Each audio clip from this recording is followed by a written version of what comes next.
खुददारी। दफ्तर के करीब फुटपाथ पर बैठे उस बूढ़े से आते जाते जूते पॉलिश करवाना उसका मामूल था। मगर अजीब बात जो मैं गुज़िश्ता कई दिनों से नोट कर रहा था वो ये थी कि वो हर बार जूता पॉलिश करवाने के बाद उस बुज़ुर्ग से उलझता कि पॉलिश ठीक नहीं की, सो दोबारा करो। और हैरत की बात ये कि वो दोबारा पॉलिश करवाने का मुआवजा भी 2 बार अदा करता, जबकि जूता वो मेहनती बुजुर्ग पहली बार भी बहुत अच्छे से चमकाता। मेरे दोस्त के एतराज़ पर वो हल्की सी मुस्कुराहट के साथ जूते फिर से पॉलिश करके अपनायत से उसके पाँव में पहनाता। मैंने आज अपने दोस्त से उसके इस फेल की वजह पूछी तो वो गोया हुआ, जो शख्स इस उम्र में मेहनत से कमा रहा हो वो बहुत खुददार होता है। मैं उसकी मेहनत का डबल मुआवजा देने की खातिर झूठ मूठ का नुक्स निकालता हूँ ताकि उसकी कुछ मदद हो सके। मैं अपने दोस्त की सोच से मुतासर हुए बगैर न रह सका। आज दफ्तर से वापसी पर मैं अकेला था।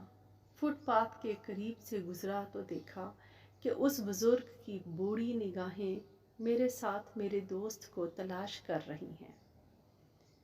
मैं पलटकर इसके पास गया और कहा, आज अब मेरे जूते पॉलिश कर दें।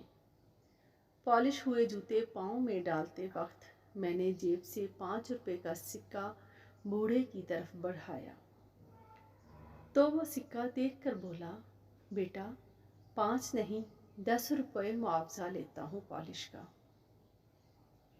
मैंने हैरत से पूछा, मगर मेरे दोस्त से तो आप रोज़ एक बार पॉलिश के 5 रुपए लेते हैं, जबकि वो हमेशा पहली बार आपकी मेहनत पर एतराज़ भी करता है। बुजुर्ग ने मुस्कुराते हुए मेरी तरफ देखा और जवाब दिया, मैं जानता हूँ तुम्हारा दोस्त पहली बार एतराज़ इसलिए करता है ताकि वो दूसरी बार जूता पॉलिश करवा कर मुझे दोहरी उजरत दे सके,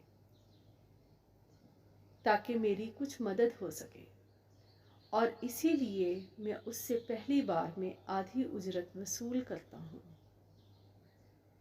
बूढ़े का जवाब सुनकर मैंने 10 रुपए उसकी हथेली पर रखते हुए हैरत भरी मुस्कुराहट के साथ उसकी आंखों में झांका, जिनमें खुददारी की चमक के साथ साथ एहसास का रंग भी नुमाया था। बेशक एहसास एक अनजान रिश्ता है जो एहसास की डोर से ही जुड़ा होता है।